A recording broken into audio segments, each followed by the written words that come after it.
Before we dive into this incredible story of justice and revenge, I want to know where you're watching from today.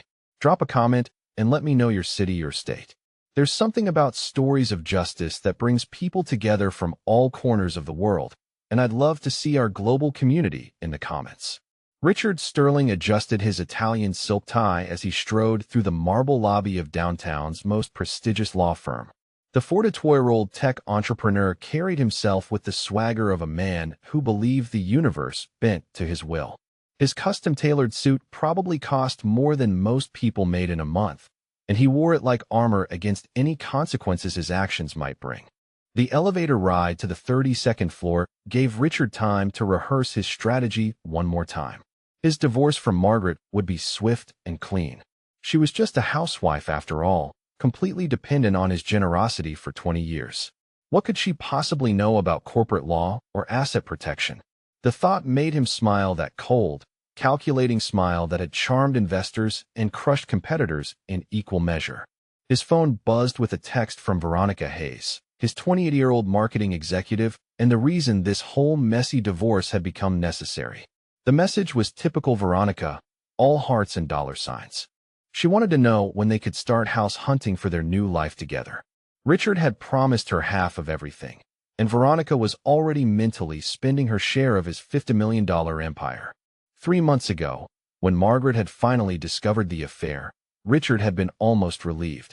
Sneaking around had become tedious, and Veronica deserved better than hotel rooms and business trip cover stories.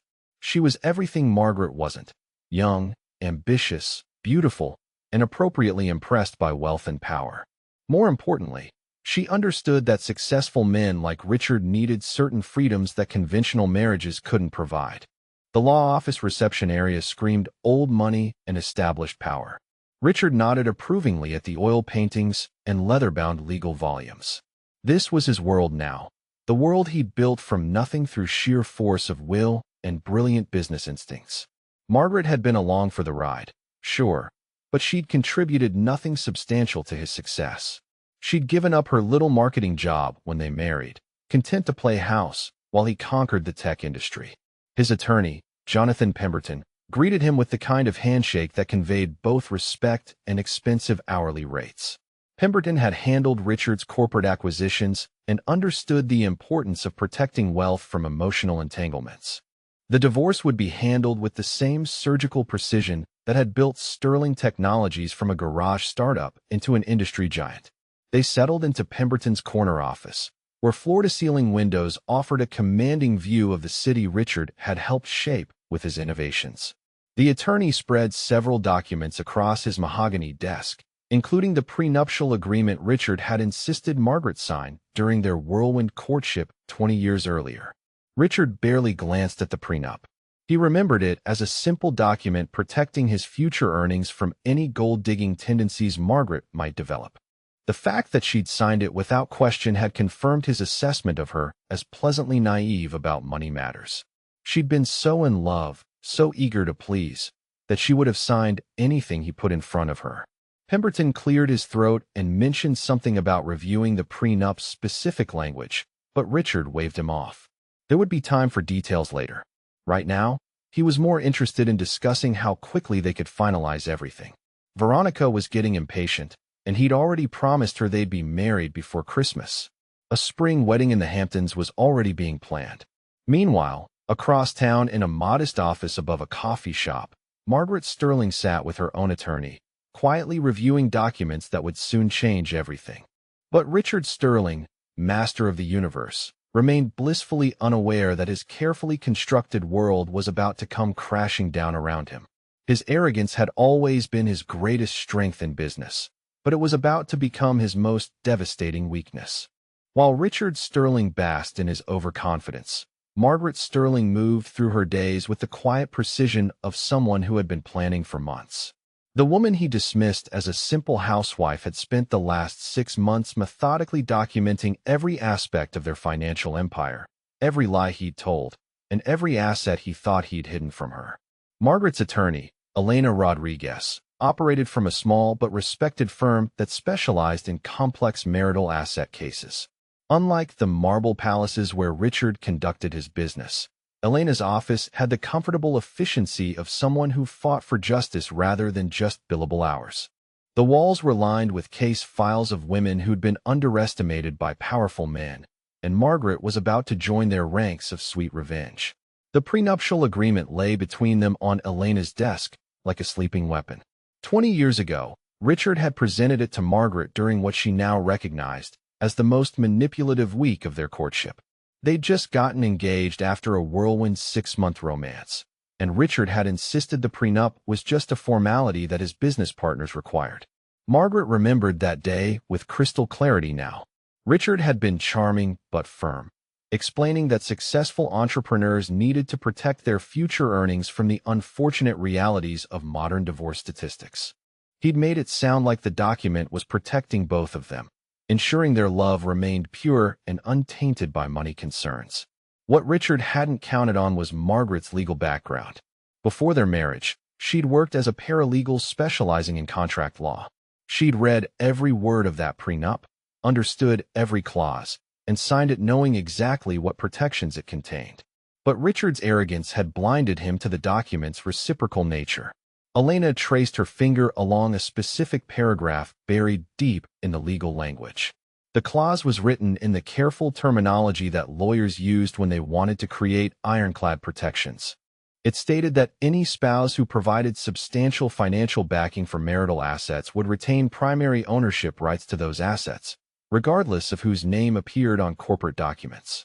20 years ago, Richard had been a brilliant programmer with revolutionary ideas, but absolutely no capital. His garage startup dreams required serious funding, the kind of money that banks wouldn't loan to an unproven entrepreneur with no collateral. That's where Margaret's family trust had stepped in, providing the initial $2 million that transformed Sterling Technologies from a pipe dream into a reality.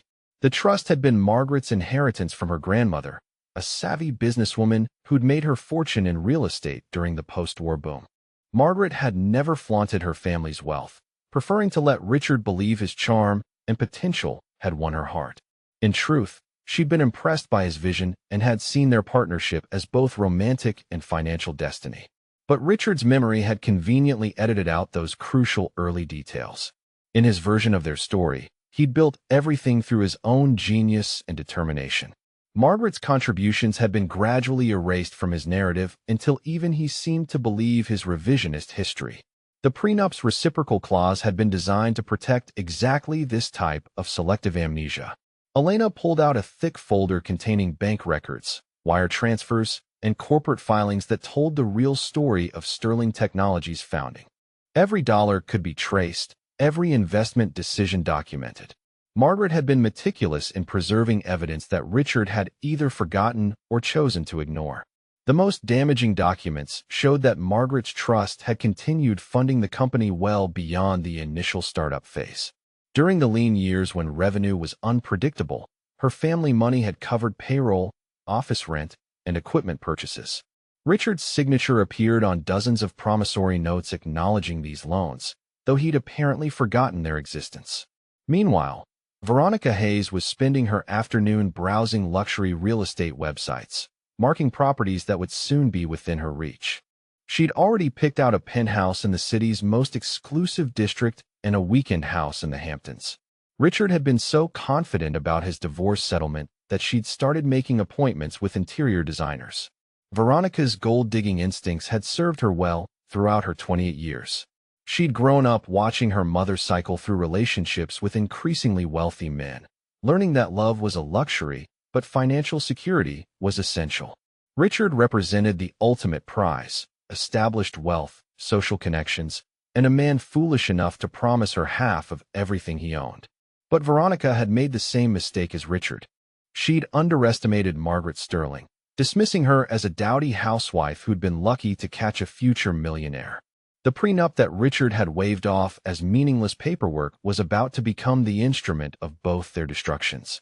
Elena closed the file and looked at Margaret with professional satisfaction.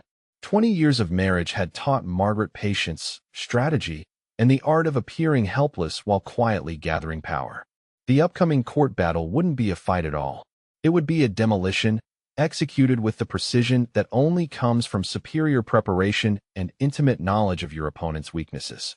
Richard Sterling was about to learn that the quiet woman he'd taken for granted possessed both the legal ammunition and the steely determination to destroy his carefully constructed empire. The prenup he'd forgotten would become the very document that stripped him of everything he thought he owned. The family court building buzzed with the energy of lives being legally dismantled and reassembled. Richard Sterling entered the imposing stone structure like a conquering general, flanked by his team of 3 high-priced attorneys from Pemberton, Walsh and Associates. Their collective hourly rates could have funded a small business, and Richard wore their presence like a badge of superiority. Veronica Hayes had dressed for the occasion in a perfectly tailored black suit that managed to be both respectful and subtly seductive. She'd positioned herself in the gallery where Richard could see her, a constant reminder of what awaited him once this legal formality concluded.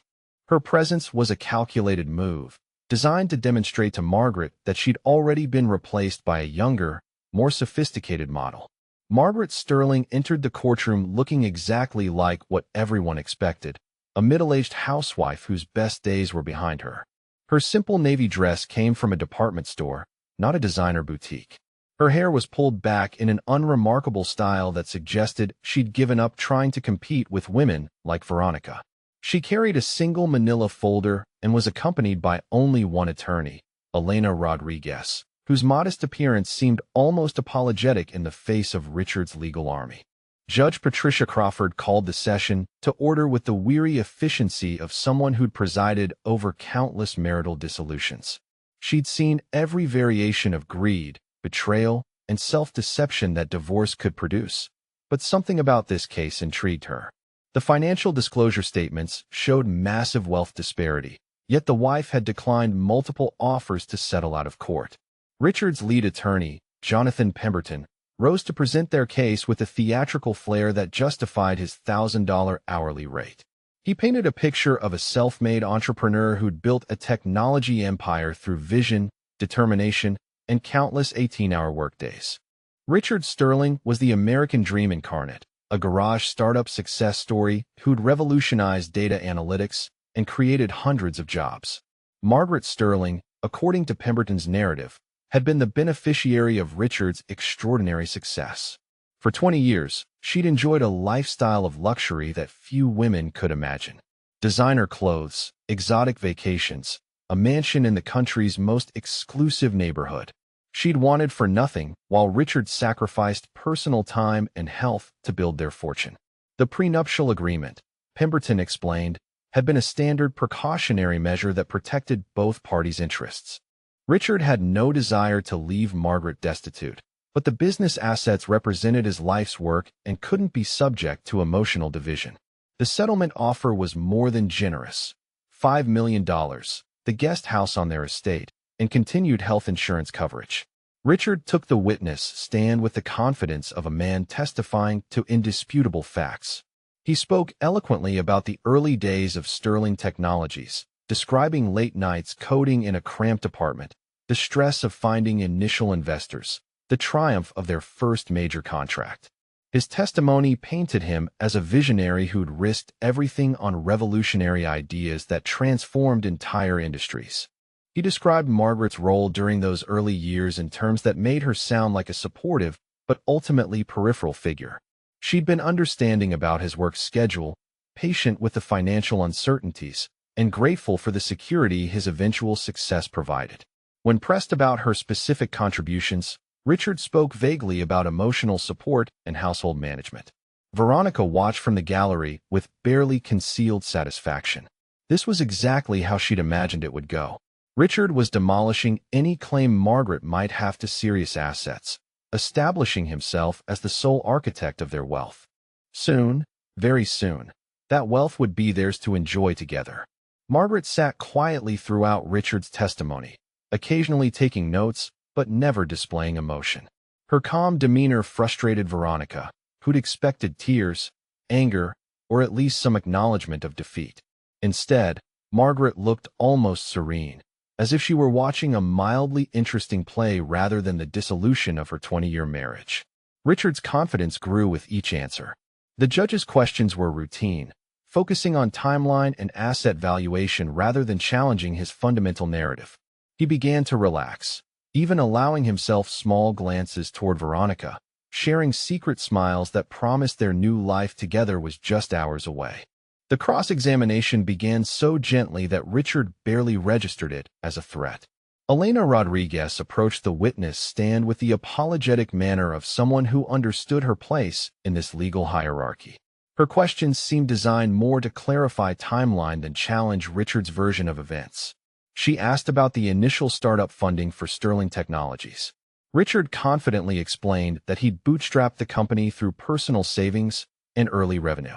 When Elena asked about specific dollar amounts, Richard provided numbers that painted him as a fiscal wizard who'd parlayed a modest nest egg into millions. But then Elena's questions became more precise. She asked about bank records from 1999, about wire transfers and promissory notes.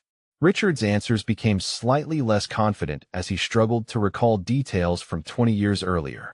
He insisted that any external funding had been minimal and quickly repaid through company profits. Margaret finally spoke for the first time, quietly correcting one of Richard's dates. Her voice was so soft that the court reporter had to ask her to repeat herself, but her correction was specific and confident. Richard shot her an annoyed look, irritated that she would interrupt his testimony over such a trivial detail. Elena produced the prenuptial agreement and asked Richard to confirm his signature and his understanding of its terms when he signed it. Richard practically beamed as he acknowledged the document, describing how it protected both parties' separate property while ensuring their marriage remained focused on love rather than money. The irony was exquisite. Richard Sterling, master manipulator and self-proclaimed genius, was systematically destroying his own case with every confident answer.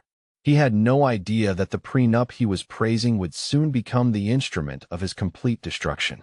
Judge Crawford noted several inconsistencies in Richard's testimony, but allowed the proceedings to continue. She learned that the most revealing moments often came not from aggressive confrontation, but from giving arrogant witnesses enough rope to hang themselves. As the afternoon session concluded, Richard felt triumphant. His testimony had been flawless, establishing his sole ownership of Sterling Technologies while portraying Margaret as a grateful beneficiary rather than an equal partner. Tomorrow's session would be a formality, and by next week, he and Veronica would be planning their future together. Margaret gathered her single folder and left the courtroom without speaking to anyone. Her quiet exit only confirmed what everyone already believed. She was a defeated woman who finally understood the futility of challenging her obviously superior husband. But appearances, as Richard Sterling was about to learn, could be devastatingly deceptive. The second day of proceedings began with a subtle shift in atmosphere that only Margaret and Elena Rodriguez recognized. Judge Crawford had spent the evening reviewing the case files, and her expression suggested she'd found something interesting buried in the documentation. Richard's legal team maintained their confident posture, but Elena approached the witness stand with the purposeful stride of a hunter who'd finally cornered her prey. Elena began by producing the original prenuptial agreement. Its 20-rolled pages yellowed slightly with age, but the legal language still sharp and binding. She asked Richard to examine the document carefully, particularly the sections dealing with separate versus marital property. Richard's casual confidence remained intact as he confirmed once again that he'd read and understood every word before signing. The questioning then shifted to the early days of Sterling Technologies with a precision that made Richard's previous testimony seem almost quaint. Elena asked about the initial capital requirements for launching a tech startup in 1999, the costs of office space, equipment, and hiring the first employees. Richard's answers revealed a man who'd clearly never actually calculated the real expenses of building a business from scratch. When Elena asked about the source of Sterling Technologies' initial $2.7 million funding, Richard paused for the first time. His lawyers exchanged glances, sensing a trap, but unable to identify its exact nature. Richard stammered something about personal savings and early investor confidence, but his certainty had begun to crack around the edges. Elena then produced a series of bank documents that painted a very different picture of Sterling Technologies' founding. Wire transfer records showed massive capital infusions from the Hartwell Family Trust, a financial entity that Richard claimed to know nothing about. Each transfer was meticulously documented, with amounts and dates that contradicted Richard's narrative of bootstrap entrepreneurship. Margaret's maiden name had been Hartwell. The trust represented 3 generations of accumulated wealth from her grandmother's real estate empire and her family's various business investments. The documents showed that Margaret hadn't just supported Richard's dreams with love and encouragement. She'd funded them with millions of dollars from her family fortune.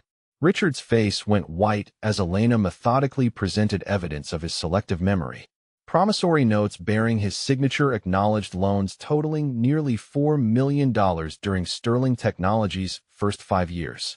His own handwriting promised to repay these amounts with interest, though the notes had been repeatedly extended as the company struggled to achieve profitability. Veronica's smug satisfaction began transforming into something resembling panic. The numbers Elena was presenting suggested that Margaret hadn't been a dependent housewife, but rather the primary financial backer of everything Richard claimed to have built. If these documents were authentic, then Richard's entire narrative about self-made success was an elaborate fiction. Elena asked Richard about Margaret's role during the company's early crisis periods. Specifically, she wanted him to explain how Sterling Technologies had survived the dot-com crash of 2001 when so many similar companies had folded. Richard's vague answers about careful management and loyal customers rang hollow when confronted with documentation showing massive cash infusions from the Hartwell Trust during exactly those critical months. The prenuptial agreement was examined line by line, with Elena drawing attention to clauses that Richard had apparently never bothered to understand. The document contained reciprocal protections that worked both ways. While Richard's future earnings were protected from Margaret's potential claims, Margaret's separate property and any assets she brought to the marriage remained entirely under her control. More damaging was the agreement's specific language about marital assets created through one spouse's separate property. Any business or investment funded primarily by separate property would remain the contributing spouse's individual asset, regardless of whose name appeared on corporate documents or who managed day-to-day operations. Richard's attorney, Jonathan Pemberton, objected repeatedly as Elena's questions revealed the true scope of Margaret's financial contributions. But each objection only highlighted how thoroughly Richard's legal team had failed to understand their own client's case. They prepared to defend a self-made millionaire against a dependent housewife, not to explain why their client deserved assets he'd never actually owned. Margaret finally took the witness stand with the quiet dignity that had characterized her entire approach to the divorce. Her testimony was precise, detailed, and devastatingly factual. She described her decision to fund Richard's startup as both a business investment and an expression of faith in their partnership. The Hartwell Trust had required extensive due diligence before approving such substantial funding, and every disbursement had been carefully documented. She explained that Richard's role as CEO and public face of Sterling Technologies had been a strategic decision designed to maximize his effectiveness as the company's technical visionary. Her preference for privacy and behind-the-scenes influence had made Richard's leadership more credible to investors and clients who might have questioned a young company run by a trust fund beneficiary. Margaret's calm recitation of facts contrasted sharply with Richard's increasingly desperate attempts to maintain his fiction. She produced corporate documents showing that the Hartwell Trust had retained significant ownership stakes in Sterling Technologies throughout its growth. Richard's signature appeared on numerous agreements acknowledging these arrangements, though he claimed to have no memory of signing them. Elena asked Margaret about her decision to remain silent during Richard's affair and the initial divorce proceedings. Margaret's answer was chilling in its simplicity. She'd been gathering evidence and consulting with attorneys for months, carefully documenting every aspect of their financial relationship while allowing Richard to dig himself deeper into a web of lies and false promises. Richard's cross-examination of Margaret was a disaster. His attorneys struggled to challenge testimony that was supported by mountains of documentary evidence. Margaret answered every question with the precision of someone who'd spent 20 years carefully preserving records that Richard had either ignored or forgotten. Her quiet competence made his previous arrogance seem almost pathological. The prenuptial agreement's reciprocal clause suddenly loomed over the courtroom like a sword of Damocles. Every confident statement Richard had made about protecting his assets now applied equally to Margaret's significantly larger financial contributions. The document he'd praised as protecting successful entrepreneurs was about to strip him of everything he thought he owned. Veronica sat in the gallery watching her dreams of wealth and luxury crumble in real time. The man she'd thought was a self-made millionaire was revealing himself to be little more than a well-paid employee of his wife's family business. The promises he'd made about sharing his wealth were meaningless when that wealth had never actually belonged to him. Judge Crawford called for a recess, but the damage was already done. Richard's entire case had collapsed under the weight of his own testimony and Margaret's methodical documentation. The prenup he'd forgotten to read carefully was about to become the instrument of his complete financial destruction. Elena gathered her documents with the satisfaction of a chess master who'd just achieved checkmate. Margaret remained as calm as ever, but there was a subtle steel in her expression that suggested 20 years of quiet planning were about to pay dividends that Richard Sterling could never have imagined. The courtroom fell silent as Elena Rodriguez approached the bench with the prenuptial agreement open to a specific page. Judge Crawford adjusted her reading glasses while Elena prepared to deliver the legal equivalent of a nuclear strike against Richard Sterling's crumbling empire. 20 years of arrogance and selective memory were about to receive their final, devastating reckoning. Elena began reading the reciprocal protection clause in a clear voice that carried to every corner of the courtroom. The language was dense with legal terminology, but its meaning was unmistakable. Any spouse who provided substantial financial backing for assets acquired during the marriage would retain primary ownership rights to those assets, regardless of whose name appeared on titles, deeds, or corporate documents. The clause had been designed by Margaret's family attorneys to protect the Hartwell Trust's investments while allowing Margaret the freedom to support her husband's ambitions.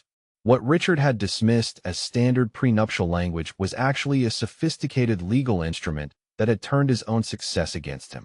Elena produced a thick binder containing documentation that traced every dollar of the Hartwell Trust's investment in Sterling Technologies.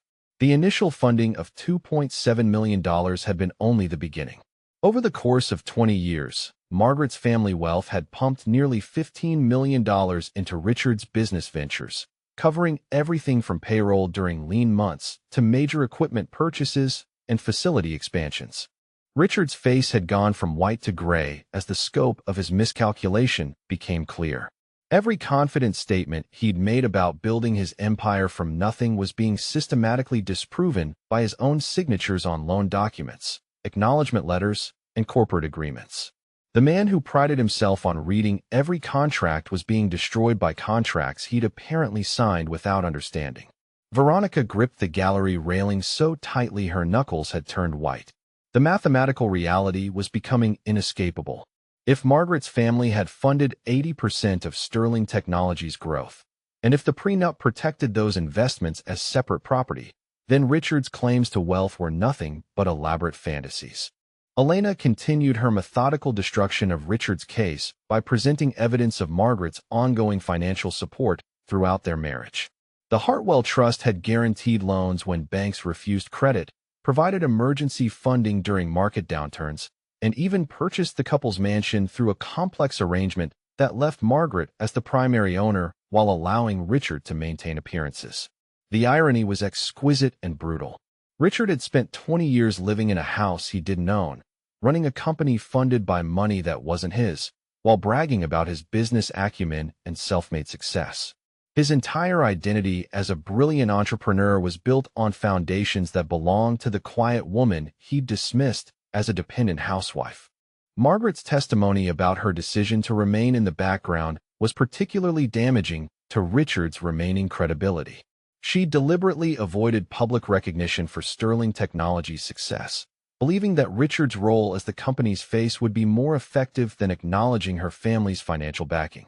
Her generosity and strategic thinking had made Richard's reputation possible, only to watch him forget her contributions entirely. Judge Crawford asked for clarification about the prenup's specific language regarding business ownership. Elena explained that the reciprocal clause treated business investments exactly like any other separate property. Since the Hartwell Trust had provided the majority funding for Sterling Technologies, the company legally belonged to Margaret despite Richard's role as CEO and public representative.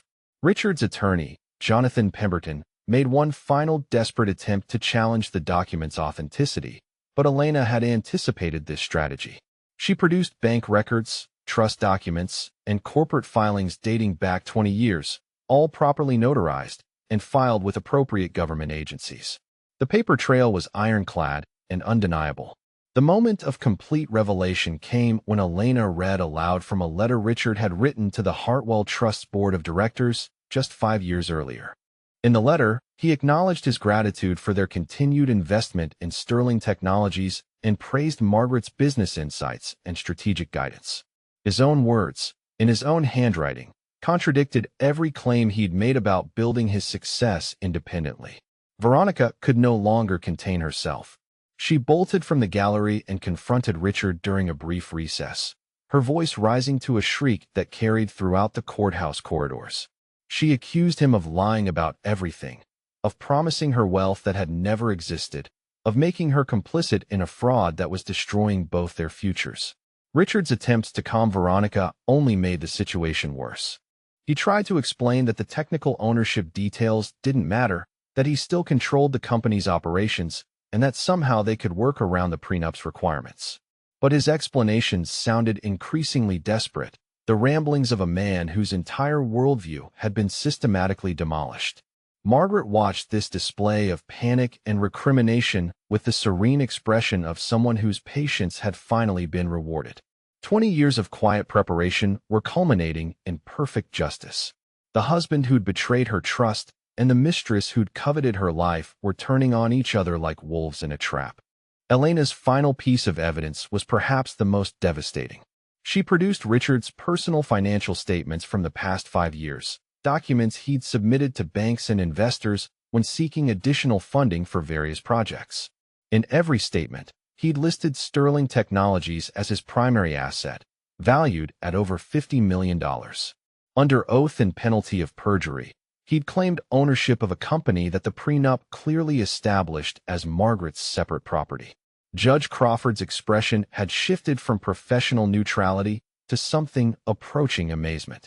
In 30 years on the bench, she'd rarely seen such a complete reversal of circumstances. The case had begun with what appeared to be a straightforward divorce between a successful businessman and his dependent wife. Instead, she was witnessing the legal annihilation of a man who'd built his entire identity on property he'd never actually owned. The prenuptial agreement's reciprocal clause wasn't just protecting Margaret's assets. It was revealing Richard's fundamental dishonesty about the source of his success. Every boast about his business acumen, every dismissive comment about Margaret's contributions, every promise to Veronica about sharing his wealth was being exposed as either delusion or deliberate deception. Richard slumped in his chair as Elena concluded her presentation, looking like a man who'd just realized he'd been living someone else's life for 20 years.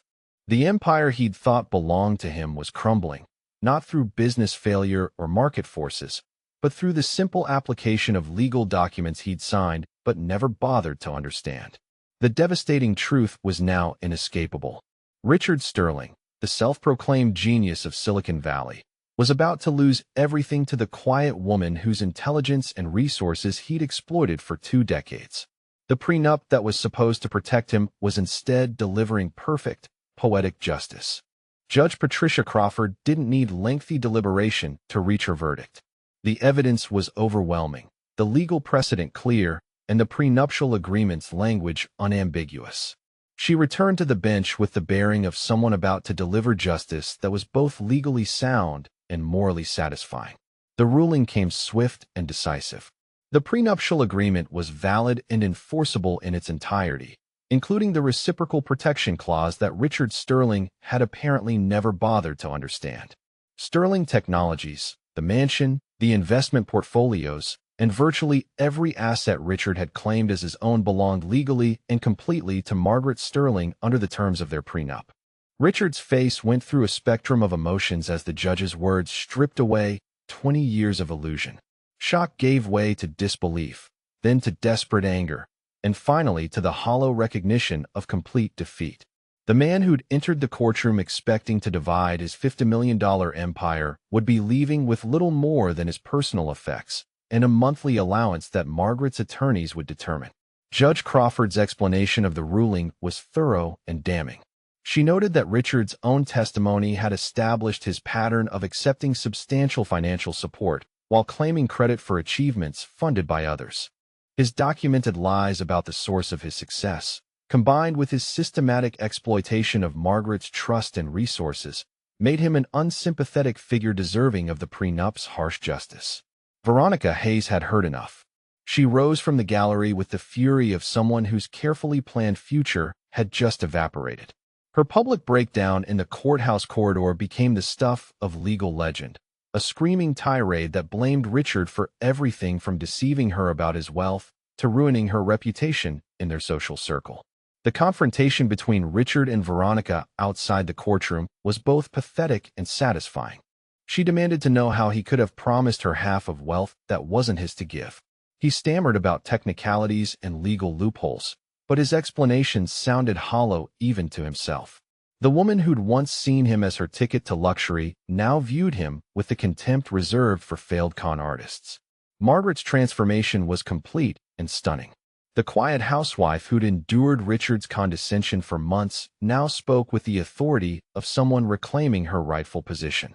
She addressed the courtroom with calm dignity, thanking Judge Crawford for upholding the law and protecting legitimate business interests from fraudulent claims.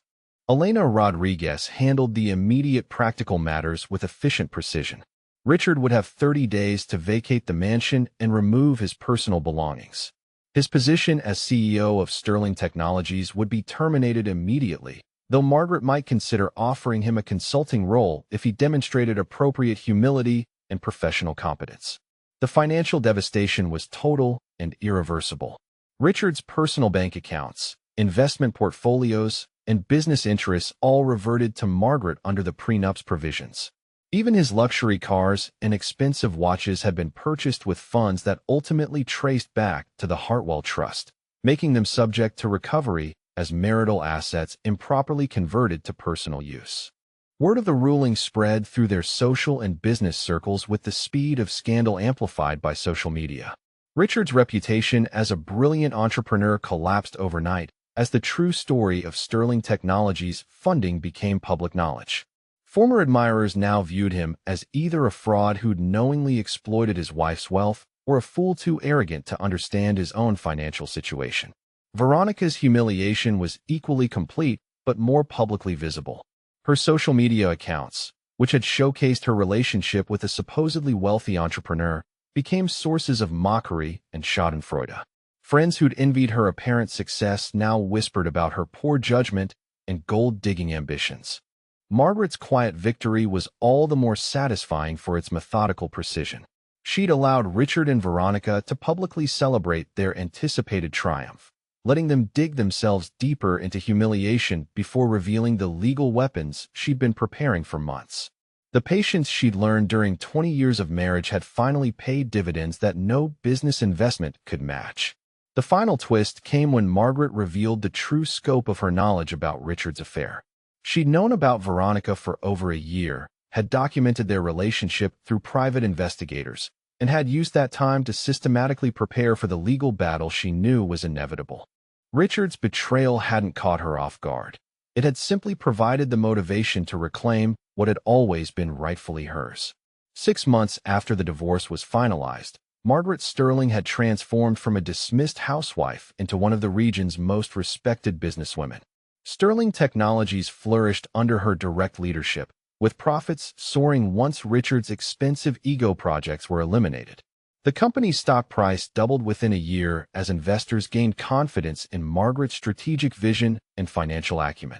Richard found employment as a mid-level programmer at a startup, earning a fraction of what he'd once commanded as CEO of his own company. His attempts to leverage his former reputation were consistently undermined by the public record of his legal defeat and the industry's growing awareness of his true role in Sterling Technologies' success. Veronica's efforts to find another wealthy partner were complicated by her association with the Richard Sterling scandal. Her reputation as someone who'd been deceived by false promises of wealth made potential suitors wary of her motivations and judgment. The luxury lifestyle she'd briefly tasted remained permanently out of reach. Margaret's final act of poetic justice came in the form of a charitable foundation established with a portion of her reclaimed wealth. The Margaret Sterling Foundation provided startup funding for women entrepreneurs who'd been overlooked or underestimated by traditional investors. The foundation's motto, borrowed from her grandmother's business philosophy, was simple but powerful. True strength is often quiet until the moment it needs to speak. If this story of perfect justice and long overdue revenge resonated with you, I'd love to hear about it in the comments. Have you ever witnessed someone's arrogance come back to destroy them? Or maybe you've seen the quiet strength of an underestimated person finally get the recognition they deserved.